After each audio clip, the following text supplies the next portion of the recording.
The dust settled on the road as the stagecoach came to a halt outside Dodge City, Kansas, in the sweltering summer of 1878. Bellamy Crawford stepped down, her emerald eyes scanning the bustling frontier town with trepidation. The weight of rumors had traveled faster than she had, whispers that followed her like shadows from one settlement to another. As she clutched her worn carpetbag, a murmur rippled through the onlookers gathered near the station. "That's her," someone whispered. "The woman who brings the bad luck." Bellamy lifted her chin and straightened her back, the dark blue traveling dress hanging loosely on her thin frame. 3 towns and 3 disasters had followed in her wake, not of her making, but the coincidence was enough for superstitious folk. She'd lost everything, her family to illness, her home to fire, and her reputation to whispers. Dodge City was her last hope, a place where perhaps she could outrun the stories that haunted her steps. The station master avoided her gaze as he handed over her trunk. "Room at the boarding house is ready, Miss Crawford," he said curtly. "Mrs. Peterson is expecting you." "Thank you," Bellamy replied, her voice stronger than she felt. As she turned to find a porter, she collided with a solid wall of a man, his weathered hand steadying her before she could stumble. "Whoa there," came a deep voice, gentle despite its roughness. "Let me help you with that." Bellamy looked up into the face of a man with sun-bronzed skin and eyes the color of warm whiskey. A cowboy, by the look of his worn leather chaps and the dust of the trail that still clung to his clothes. "I can manage," she said, attempting to take her trunk. The cowboy tipped his hat, revealing dark hair with a touch of auburn when the sunlight caught it. "Victor Irving," he introduced himself with a smile that crinkled the corners of his eyes. "And I insist, it's no trouble." Before she could protest further, he hoisted her trunk onto his shoulder with ease. "Lead the way, Miss Crawford." "Bellamy Crawford," she answered, hesitating before adding, "You might want to reconsider. People say I bring misfortune." Victor's laugh was unexpected, a warm sound that seemed to cut through the whispers around them. "Well, Miss Crawford, I've survived stampedes, rustlers, and my ma's cooking. I reckon I can risk carrying a lady's trunk." As they walked down the main street, Bellamy felt the stairs boring into her back. Victor, however, seemed oblivious, chatting easily about the town and pointing out landmarks. "That there's the Long Branch Saloon, best whiskey this side of the Mississippi, though I'd wager it's still bad enough to blind a man. The general store's got everything from needles to plows, and Doc Adams is our physician, grumpy as a bear but steady hands." Bellamy found herself relaxing slightly in the face of his easy conversation. "You know the town well." "Born and raised in these parts," Victor confirmed. "Left for a few years to try my hand at ranching up north, but came back when my pa passed. Got a small spread about 5 miles out now." They arrived at a tidy 2-story building with white curtains in the windows. Mrs. Peterson, a stern-faced woman with iron-gray hair pulled into a tight bun, stood in the doorway. Her expression soured as she spotted Bellamy. "I agreed to rent you a room, Miss Crawford, but I have rules," she said by way of greeting. "No gentlemen callers, no noise after 8, and I'll not have any." She paused, searching for a word. "Incidents in my establishment." Victor set the trunk down and tipped his hat to the boarding house owner. "Mrs. Peterson, always a pleasure. I see you're still welcoming newcomers with your famous hospitality." The older woman's lips thinned. "Mr. Irving, I trust you're just being neighborly." "As always, madam," he replied with an easy smile that didn't quite reach his eyes. Turning to Bellamy, he added, "If you need anything, Miss Crawford, I'm usually at the Lucky Spur on Saturdays, or you can leave word at Miller's General Store." Bellamy nodded, grateful for the small kindness. "Thank you, Mr. Irving." As he walked away, Mrs. Peterson ushered her inside with a disapproving cluck. "That man has more charm than sense. Now your room is upstairs, last door on the left. Meals are at 6 and 12, not a minute later." The room was small but clean, with a narrow bed, a washstand, and a battered dresser. Bellamy unpacked her meager belongings.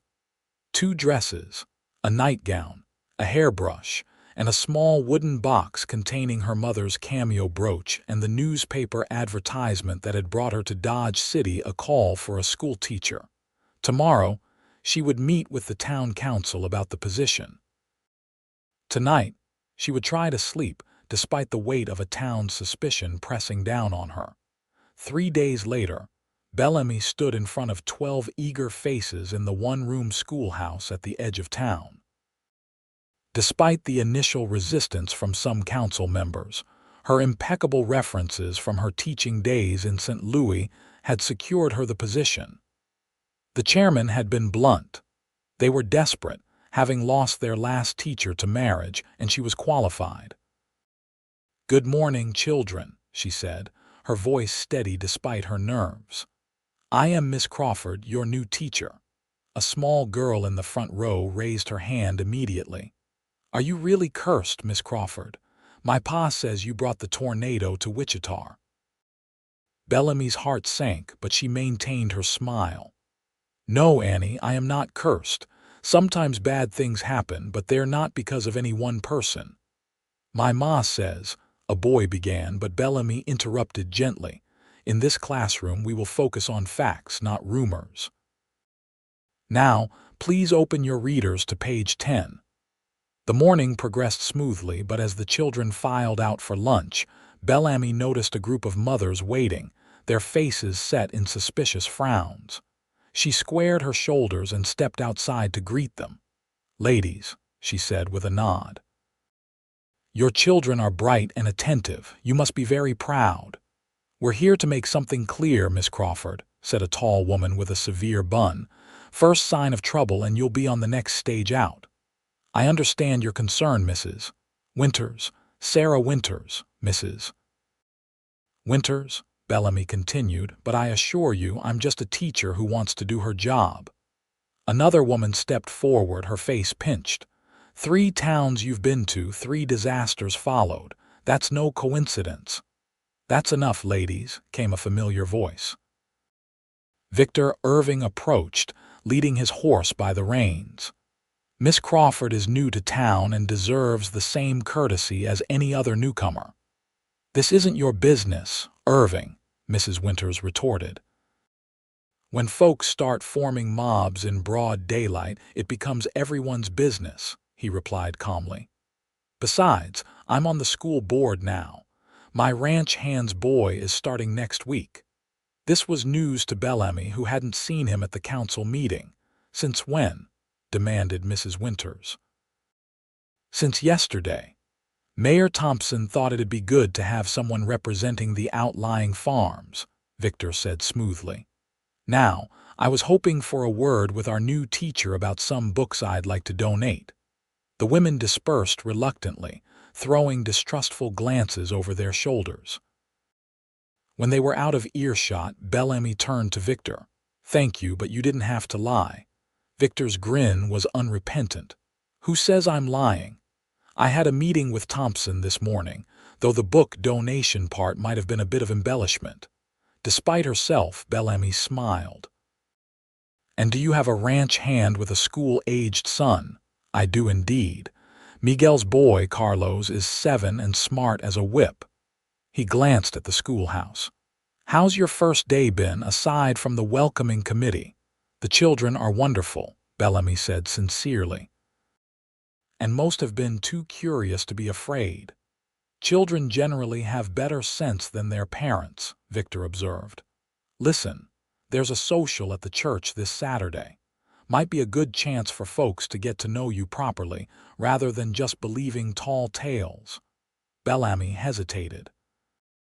"I'm not sure that's wise. My presence might dampen the spirits." "Nonsense," Victor said firmly. You can't hide away forever. Besides, I'll be there to fend off any pitchforks." His teasing tone made her laugh despite her anxiety. "Are pitchforks common at Dodge City socials?" "Only on special occasions," he replied with a wink. "I'll come by to escort you at 6. Before she could protest, he tipped his hat and mounted his horse with the easy grace of a man who'd spent his life in the saddle. Bellamy watched him ride away, a strange flutter in her chest that she hadn't felt in a very long time. The week passed in a blur of lessons and wary glances from townsfolk. Bellamy kept to herself, walking directly from the boarding house to the school and back again, taking her meals in her room despite Mrs. Peterson's disapproval. Each day, she expected disaster to strike: a fire, a flood, some catastrophe that would confirm everyone's fears. Each day that passed without incident felt like both a victory and a delay of the inevitable. Saturday evening arrived, and Bellamy stared at her reflection in the small mirror above her washstand. She had only 2 good dresses: the blue traveling outfit and a simpler green cotton that brought out the color of her eyes. She'd mended a tear in the sleeve and pressed it as best she could with the flat iron Mrs. Peterson grudgingly allowed her to use. A knock at the door announced Victor's arrival. Mrs. Peterson's voice carried up the stairs, unusually cordial as she invited him to wait in the parlor. Bellamy pinned her honey-brown hair up in a simple style, allowing a few curls to frame her face, and descended the stairs with trepidation. Victor stood when she entered, his usual work clothes replaced by a clean white shirt, dark vest, and polished boots. His hair was neatly combed, though a stubborn lock fell across his forehead. The appreciation in his eyes as he looked at her made Bellamy's cheeks warm. "Miss Crawford," he said, offering his arm. "You look lovely." "Thank you, Mr. Irving. You clean up rather well yourself." His laugh was genuine as he led her outside to where a buggy waited. "Don't sound so surprised. I may be a cowboy, but I do know how to use soap and water on occasion." The church was lit with lanterns, and the sounds of fiddle music and laughter spilled into the evening air. Bellamy's steps slowed as they approached, her courage faltering. Victor sensed her hesitation. "Remember, you're the teacher now. That carries weight in a town like this. And I'll be right beside you." "Why are you doing this?" she asked suddenly. "Why help me when everyone else believes I'm bad luck?" Victor considered for a moment before answering. "My ma used to say that a person's character isn't shown by how they treat the fortunate, but by how they treat those who have been dealt a hard hand." He smiled slightly. "Besides, I've never put much stock in superstition. Life's too short to worry about black cats and broken mirrors." Inside, conversations paused briefly as they entered, but Victor steered her confidently toward a table laden with refreshments. The pastor, a kindly older man named Reverend Walsh, approached them immediately. "Miss Crawford, so pleased you could join us," he said, shaking her hand. "And Victor, good to see you in town 2 Saturdays in a row. Must be some kind of record." "Special occasion, Reverend," Victor replied, accepting a cup of punch and passing it to Bellamy. The Reverend lowered his voice. "I want you to know, Miss Crawford, that God's house welcomes all. Don't mind the gossips, they'll find something new to chatter about soon enough." "Thank you, Reverend," Bellamy said, touched by his kindness. As the evening progressed, Bellamy found herself drawn into conversation with a few of the more open-minded townsfolk, particularly those whose children had come home with positive reports about their new teacher.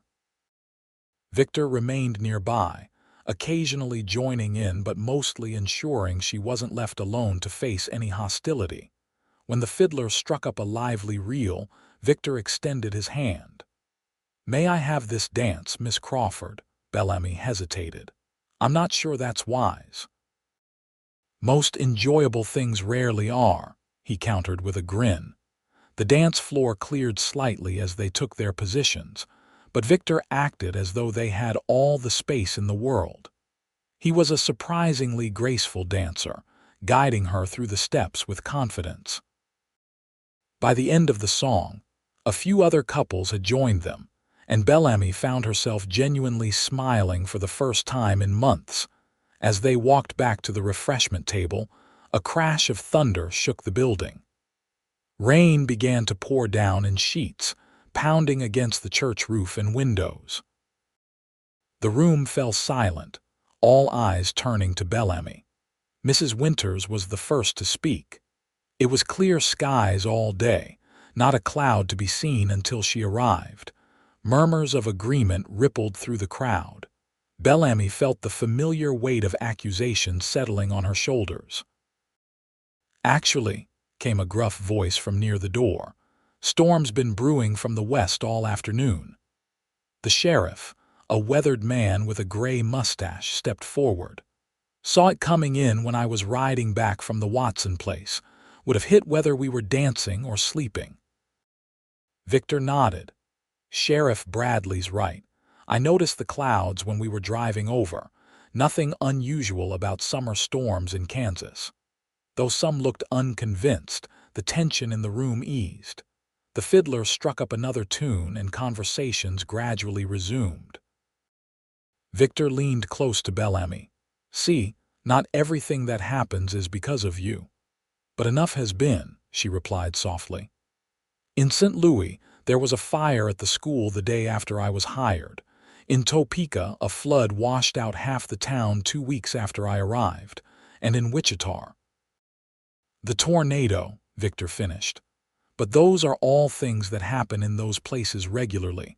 Fires, floods, storms, they're part of life out here." Bellamy shook her head. "It's more than that. People I get close to, they get hurt." Before Victor could respond, the church door burst open and a drenched young man stumbled in. "Fire!" he shouted. "Fire at the livery stable!" The room erupted into action.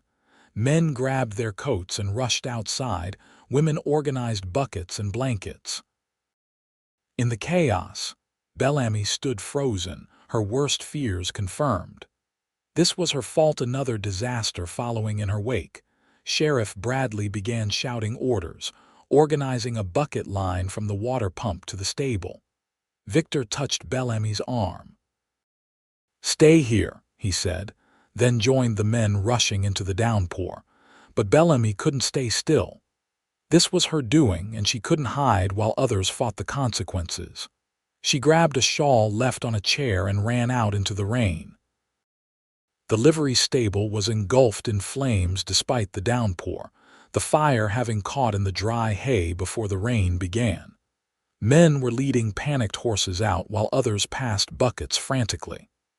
Bellamy joined the line, passing heavy buckets from hand to hand. Her dress was soon soaked through, her hair plastered to her face, but she worked without complaint. Through the smoke and rain she caught glimpses of Victor. He had entered the burning stable with 2 other men, emerging with terrified horses. As she watched, he disappeared inside again. Minutes later, a support beam crashed down with a shower of sparks. A scream tore from Bellamy's throat as she realized Victor hadn't come out. Without thinking, she broke from the line and ran toward the building. "Miss Crawford, stop," Sheriff Bradley called, but she was already at the entrance. Smoke stung her eyes and throat as she entered, crouching low. "Victor," she called, coughing as she inhaled the acrid air. A groan from her left guided her to where Victor lay, pinned beneath a fallen beam. His face was streaked with soot, a gash bleeding on his forehead. "Bellamy," he rasped. "Get out. Not safe." "Not without you," she insisted, assessing the beam. It had caught on something, leaving just enough space that it hadn't crushed him. She could see his leg was trapped, possibly broken. Bellamy looked around desperately for something to use as leverage. Spotting a metal bar, she wedged it under the beam and pushed with all her strength. The beam shifted slightly, and Victor grunted in pain. "Again," he encouraged through gritted teeth. She pushed harder, muscles screaming, and this time Victor managed to drag himself free. He couldn't stand, so Bellamy pulled his arm over her shoulder. Together, they staggered toward the entrance as flames licked closer. They emerged into the rain just as another portion of the roof collapsed. Someone took Victor from her, and Bellamy collapsed to her knees, gulping in the fresh air. Hands helped her to her feet, voices asking if she was hurt. Through the confusion, she heard Mrs. Winters clearly. "See what she's brought. The livery destroyed and Irving nearly killed." Bellamy couldn't argue. The evidence was all around them, another disaster, another night of destruction that coincided with her presence. She turned away from the accusatory stares and walked back toward the boarding house alone, rain mingling with tears on her face. The next morning, Bellamy packed her few belongings. She'd made her decision during a sleepless night. She would leave Dodge City before anyone else got hurt, especially Victor. The thought of him injured because of her was unbearable. A knock at her door interrupted her packing. Mrs. Peterson stood there, her usual stern expression softened slightly. "There's someone to see you downstairs." Bellamy followed her to the parlor, expecting the school board chairman coming to dismiss her. Instead, Victor sat on the sofa, his legs splinted and bandaged, a smaller bandage on his forehead. He struggled to stand when she entered, but she quickly motioned for him to remain seated. "You shouldn't be up and about," she said, concern overriding her surprise. "Heard you were planning to leave," he replied, ignoring her comment. "Doc Adams had a patient at the boarding house this morning." "Mrs. Peterson mentioned you asked about the stage schedule."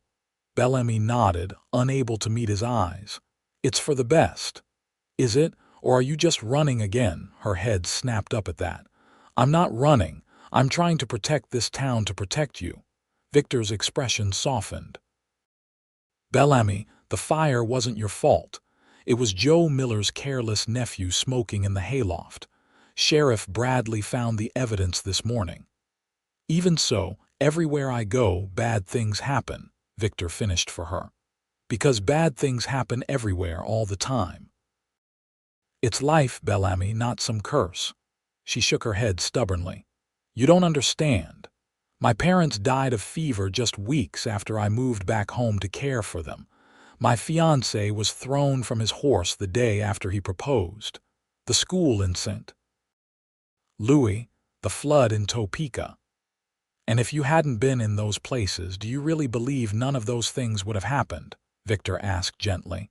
"Fevers still take people. Horses still throw riders, buildings still catch fire." Bellamy sank into a chair, the weight of years of guilt pressing down on her. "But so many coincidences." "Life is full of coincidences," Victor said, "just as it's full of people looking to blame someone else for their misfortunes." He leaned forward, wincing slightly at the movement. "Do you know what I thought when I first saw you get off that stage coach?" She shook her head. "I thought, there's a woman who's carrying too much on her shoulders. And then, when I heard the whispers, I thought, there's a woman who's been dealt a hard hand but keeps going anyway." Bellamy felt tears prickling behind her eyes. "Your mother's wisdom again." "She was a smart woman," Victor smiled. "But the point is, you've been blamed for enough. That wasn't your fault. Don't start doing their job for them." Mrs. Peterson appeared in the doorway. "The doctor said you weren't to stay long, Mr. Irving. You need rest." Victor nodded but didn't move. "Will you stay, Bellamy? At least long enough to give Dodge City a fair chance." She hesitated, torn between the safety of running and the risk of staying. "What if something else happens?"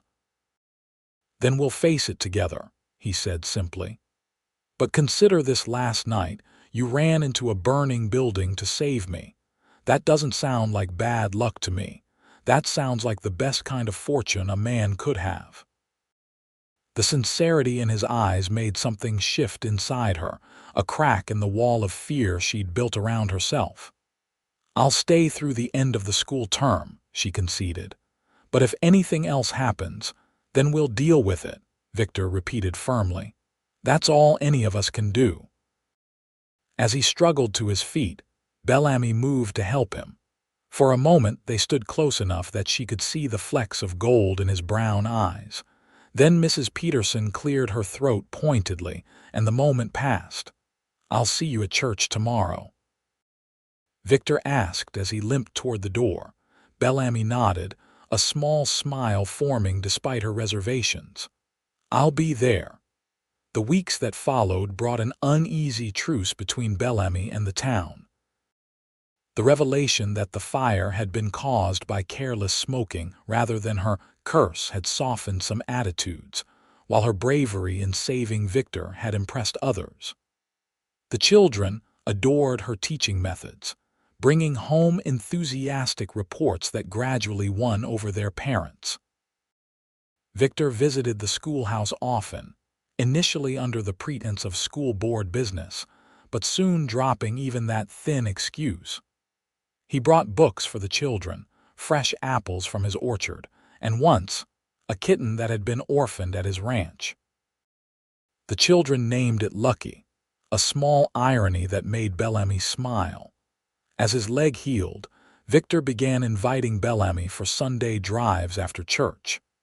They explored the countryside around Dodge City, picnicking by streams or simply talking while his horses grazed nearby.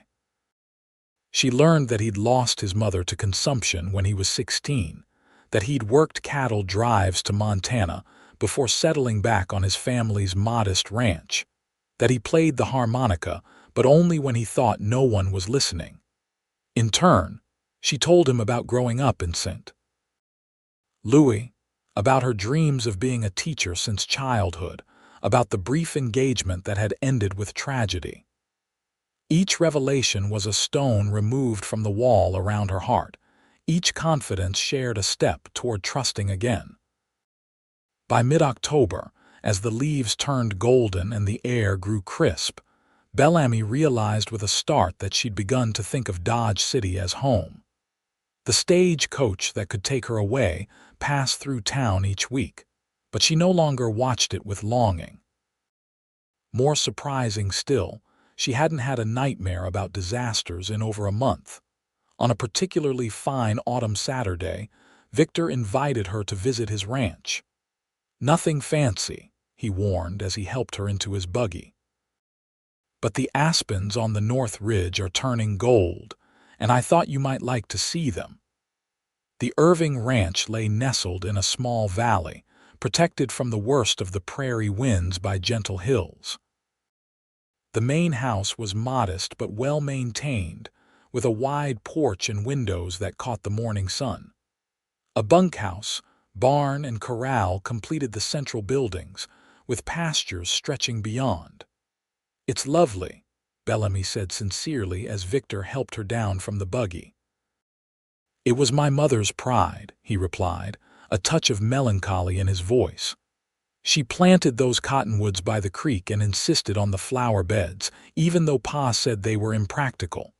A Mexican man approached, a friendly smile on his weathered face. "Señor Victor, welcome home." "And this must be the teacher we hear so much about." "Miguel, this is Miss Crawford," Victor introduced. "Bellamy, this is Miguel Ramirez, my foreman and the best horseman in Kansas." "You flatter me to impress the lady," Miguel said with a laugh. "Carlos is with the horses. He will be excited to see his teacher outside of school." As if summoned, a small boy came running from the barn, his face lighting up when he spotted Bellamy. "Miss Crawford, did you come to see the new foal?" "I'd love to," Bellamy replied, charmed by his enthusiasm. Carlos took her hand and pulled her toward the barn, chattering about the foal born just 3 days earlier. Victor followed, exchanging an amused glance with Miguel. The foal was wobbly-legged and curious, nudging Bellamy's hand with its soft muzzle when she reached out cautiously. "She likes you," Carlos declared. "Papa says horses know good people." "Your father is very wise," Bellamy said, stroking the foal's neck. She felt Victor's eyes on her and looked up to find him watching with an expression that made her heart quicken.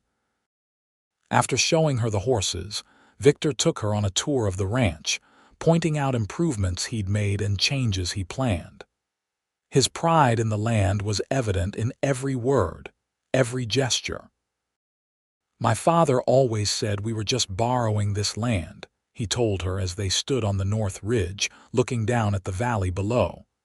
"Said we had to leave it better than we found it." "You have," Bellamy assured him. "It's a beautiful home." Victor turned to face her, suddenly serious. "It could be your home too." Bellamy's breath caught. "What are you saying?" "I'm saying that I love you, Bellamy Crawford," he said simply. "Have since you ran into that burning stable after me, probably before that if I'm honest with myself. I'm saying that this ranch needs a woman's touch again, and I need you." Tears pricked at Bellamy's eyes. "Victor, you don't have to answer now," he said quickly.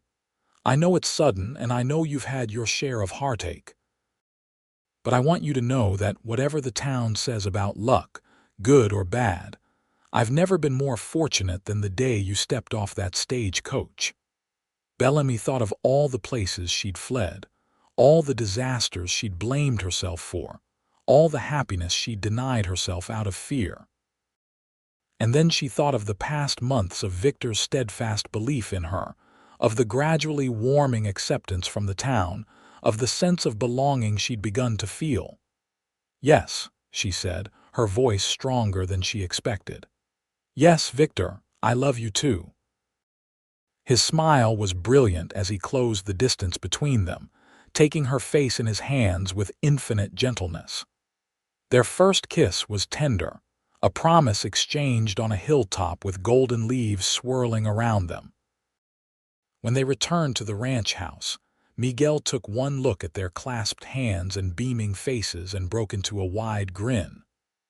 "Ah, finally, Carlos, come quickly, your teacher has agreed to become our Senora Irving," Carlos whooped with delight. "Does this mean you'll live here and teach me every day?" Bellamy laughed. "I'll still teach at the school, but yes, I'll live here." That evening, as they sat on the porch watching the sunset paint the sky in shades of pink and gold, Victor took her hand. "There's something else I should tell you," he said. "About the school board position. You weren't really appointed, were you?" Bellamy guessed. Remembering her suspicions from their first encounter, Victor had the grace to look sheepish. "Not exactly. But I did speak to Mayor Thompson that morning, just not about the school board. I wanted to know about you, where you'd come from, why people were whispering." "And what did he tell you?" "He told me the rumors. And then he told me that his sister had been in Topeka during that flood, and that you'd helped evacuate the orphanage there before the waters rose." Victor's eyes were serious. "He said he'd never seen such courage in a woman, and that Dodge City would be lucky to have you, no matter what others believed." Bellamy was stunned. "He never said anything. Thompson's not one for speeches. But he did put in a good word with the school board, told them they'd be fools to let rumors cost them an excellent teacher." The knowledge that she'd had an ally from the beginning, someone who had seen beyond the whispers, filled Bellamy with warmth. "And you? What made you decide to champion a woman the whole town was ready to run out on a rail?" Victor's smile was soft in the fading light. "I told you I don't believe in curses or bad luck. I believe in people. And from the moment I saw you standing tall despite those whispers, I knew you were someone worth knowing." They were married in the church on the first snowfall of winter, with Reverend Walsh officiating. The townspeople filled the pews, some still wary, but most won over by the months of normalcy that had followed Bellamy's arrival. Mrs. Peterson had even helped with the wedding preparations, declaring that she'd always known Bellamy had spine. Sheriff Bradley gave the bride away, having become something of a father figure to her in the months since the fire. Carlos proudly carried the rings, while Miguel stood as Victor's best man. Even Mrs. Winters attended, though she sat near the back and maintained that she was reserving judgment. As they exchanged vows, Bellamy looked into Victor's eyes and saw only certainty there, no doubt, no fear that loving her would bring disaster. His hands were steady as he placed the simple gold band on her finger, his voice unwavering as he promised to cherish her all the days of his life. "I now pronounce you man and wife," Reverend Walsh declared. "You may kiss your bride." Victor's kiss was a seal on their promises, gentle yet filled with passion that brought a blush to Bellamy's cheeks and a few good-natured whoops from the cowboys in attendance. The celebration afterward was held at the Irving Ranch, the house decorated with evergreen boughs and red ribbons. A fiddler played lively tunes while couples danced in the cleared space of the main room. Food-laden tables groaned under the weight of community contributions: fried chicken, ham, pies of every description, and a wedding cake baked by the mayor's wife. As evening fell, snow continued to drift down, covering the ranch in a blanket of white. Guests began to depart, offering final congratulations and well wishes. When the last buggy had disappeared down the lane, Victor closed the front door and turned to his wife with a smile. "Welcome home, Mrs. Irving," he said, pulling her into his arms. Bellamy rested her head against his chest, listening to the steady beat of his heart. "It feels like a dream," she murmured. "A year ago I never would have believed this possible." "Believe it," Victor said, tilting her face up to his. "This is real, and it's just the beginning." That night, as they lay tangled together in the quiet of their bedroom, the intimacy they shared was both tender and passionate. Victor's touch erased the last of Bellamy's doubts, his whispered words of love healing wounds she'd carried for too long. "You know," he said as they lay in the afterglow, her head pillowed on his shoulder, "the town may have said you brought bad luck, but I knew better from the start." "And what did you know?" Bellamy asked, pressing a kiss to his chest. "That you brought me the best fortune of my life," he replied, drawing her closer. "And I intend to spend the rest of our days making sure you never doubt it again." Spring came to Dodge City in a riot of wildflowers and green grass. Bellamy split her time between teaching at the school and learning the intricacies of ranch life. She had a natural way with the horses, especially the foal she'd met on her first visit, now growing into a spirited yearling that followed her like a dog whenever she entered the pasture. The ranch thrived under their combined care. Victor's cattle business expanded, while Bellamy started a small orchard and vegetable garden that promised to reduce their dependence on supplies from town. They added 2 rooms to the main house, preparing for a future they both eagerly anticipated. In late April, Bellamy missed her monthly courses. By May, she was certain. She waited until they were alone on the porch after supper, the evening air soft around them, before sharing her news. "Victor," she said, taking his hand and placing it on her still flat stomach, "we're going to have a baby." His expression transformed from confusion to wonder to joy in the span of seconds. "A baby, you're sure?" She nodded, her own happiness reflected in his eyes. "Around Christmas, I think." Victor let out a whoop that startled the horses in the nearby corral, then swept her into a gentle embrace. "A baby," he repeated in awe. "Our child."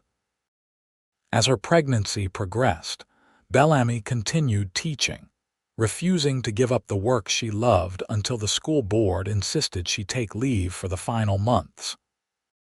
The town's attitude toward her had shifted completely over the past year. No longer was she viewed with suspicion, but rather as a respected teacher and the wife of a well-regarded rancher. Even Mrs. Winters had come around, especially after Bellamy had cared for her granddaughter during a bout of fever that swept through the school. "You've got a healing touch," the older woman had admitted grudgingly. "Guess we were wrong about you." By early December, Bellamy was confined to the ranch, her swollen belly making travel uncomfortable. Victor hovered anxiously, having arranged for Miguel's wife, Elena, to stay with them as the time approached.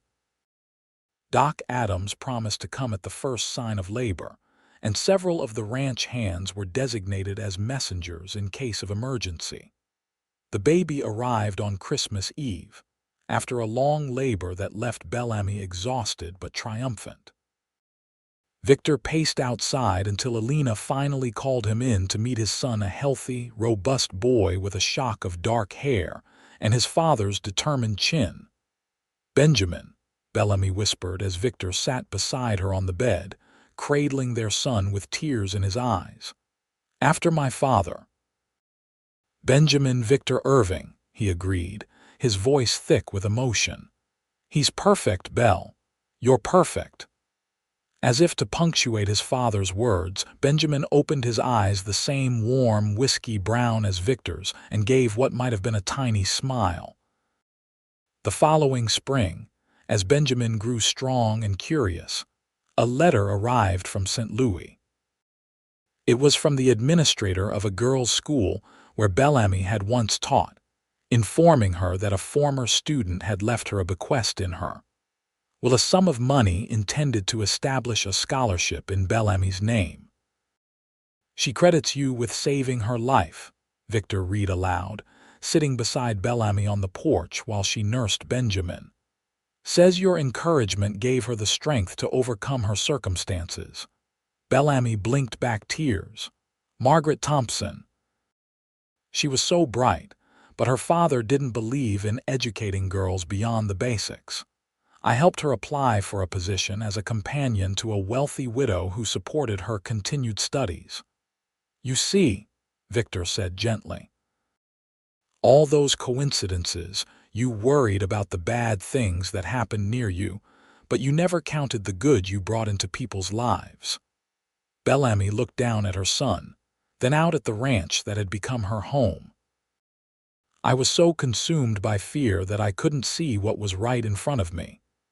And now," she smiled, leaning against her husband's solid strength, "now I see a future I never dared hope for."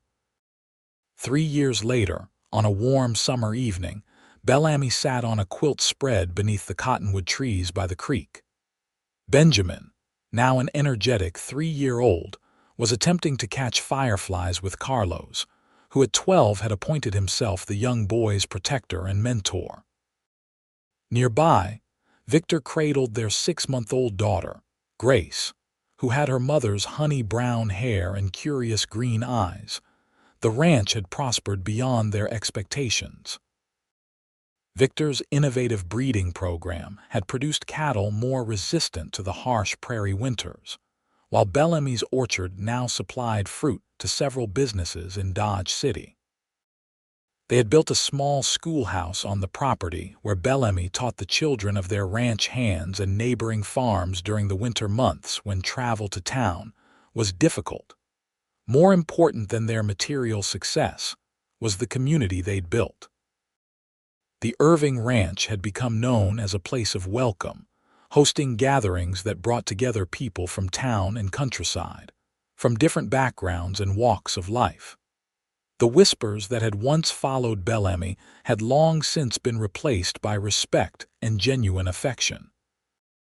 Victor settled beside her on the quilt, carefully transferring the sleeping Grace to her arms. "Penny for your thoughts," he said, brushing a strand of hair from her face. "I was just thinking about luck," Bellamy replied, watching as Benjamin let out a delighted laugh when Carlos helped him catch a particularly bright firefly. "About how differently things might have turned out if I'd let fear rule my life. Are you saying you believe in luck now?" Victor asked, amusement in his voice. She shook her head. "Not luck, choice. You chose to see beyond the rumors. I chose eventually to trust in that. We both chose love over fear." "Best choice I ever made," Victor said, leaning in to kiss her softly. As twilight deepened into night, and the first stars appeared in the darkening sky, Bellamy looked at her family, her son's joyful exploration, her daughter's peaceful slumber, her husband's steadfast presence, and knew with absolute certainty that this was where she belonged. The town had said she brought bad luck, but Victor had seen the truth from the beginning. She hadn't brought him misfortune.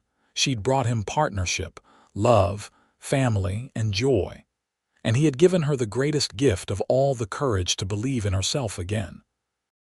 As they gathered their sleepy children and walked back to the house, lamps glowing warmly in the windows, Bellamy sent a silent prayer of gratitude into the night.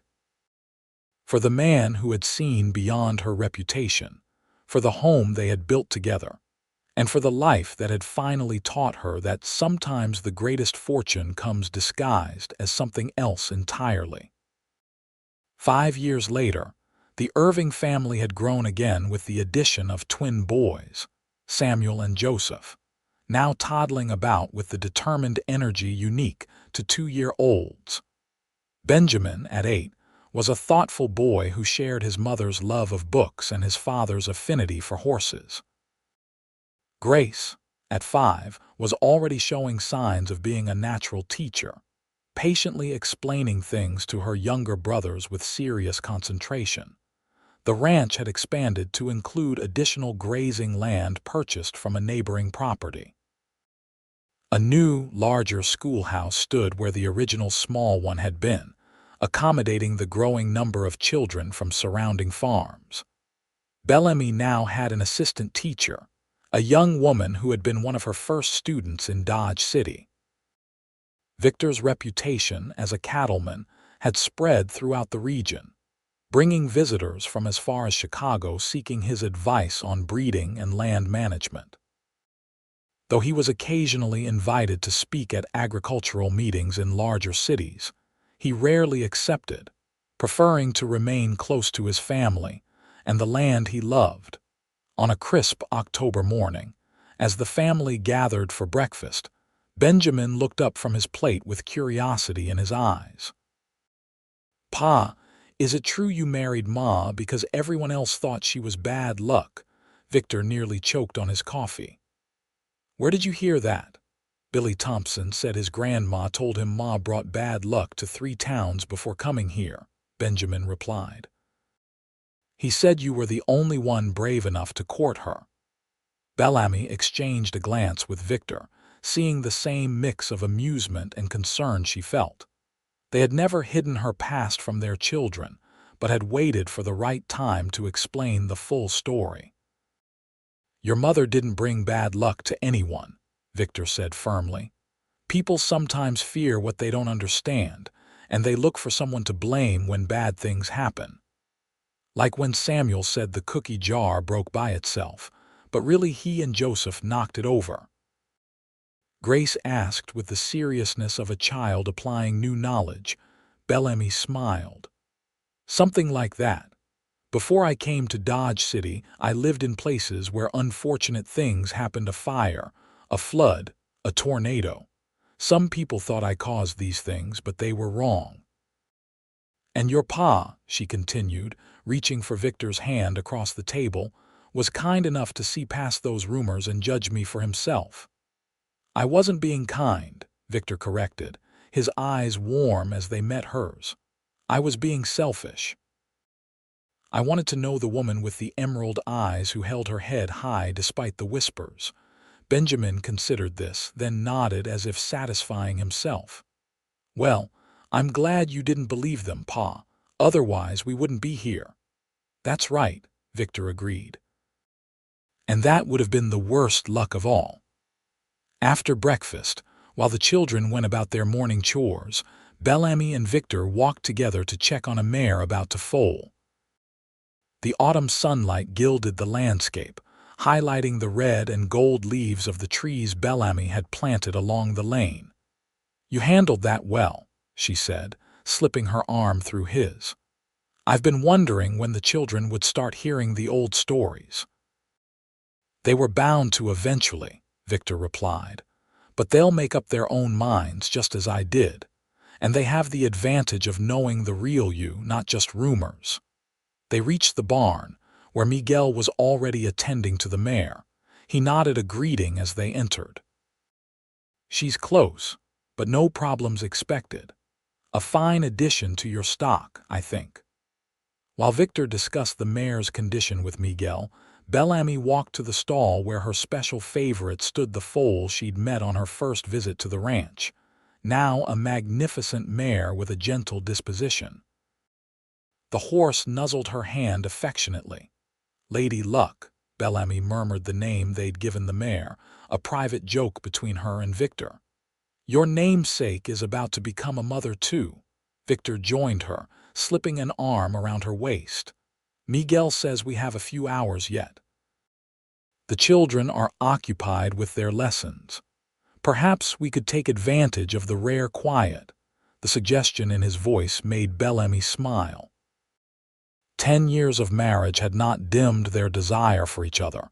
If anything, their connection had deepened with shared experiences and the family they'd created together. "Mr. Irving, are you trying to seduce me away from my duties?" she teased. "Absolutely," he confirmed, pressing a kiss to the sensitive spot below her ear. "Is it working?" "It always does," she admitted, turning in his arms to kiss him properly. They walked back to the house hand in hand, exchanging glances that promised more when they were alone. As they approached, they could see their children through the windows of the schoolhouse, Benjamin helping the younger boys with their letters while Grace organized books on the small shelf with methodical care. "We've built something good here," Bellamy said softly. "Yes, we have," Victor agreed, squeezing her hand. "And it all started because a woman stepped off a stagecoach and faced down a town superstition with nothing but courage and dignity. And because a cowboy was willing to see beyond rumors to the truth," she added. Inside their home, in the privacy of their bedroom, they came together with the ease of long familiarity and the passion that had never faded. Afterward, lying in each other's arms, they talked of the future, of their hopes for their children, of improvements to the ranch, of growing old together in this place they'd built with love and determination. "You ever regret it?" Bellamy asked suddenly. "Tying your fate to a woman the whole town believed was cursed?"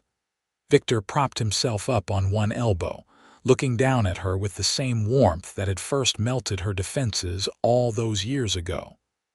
"Bellamy Irving, from the moment I met you, I've known nothing but good fortune.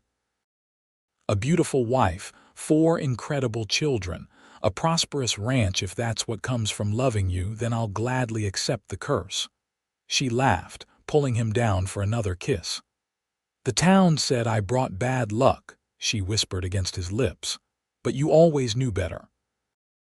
"I did," he agreed. "And I'll spend the rest of my days reminding you that you brought me nothing but good fortune."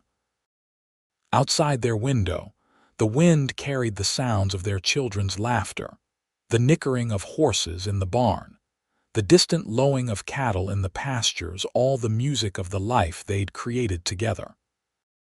And Bellamy knew, with the certainty that comes from years of happiness hard won, that sometimes the greatest blessings arrive disguised as misfortune, and the truest love is the kind that sees beyond fear to the promise waiting on the other side.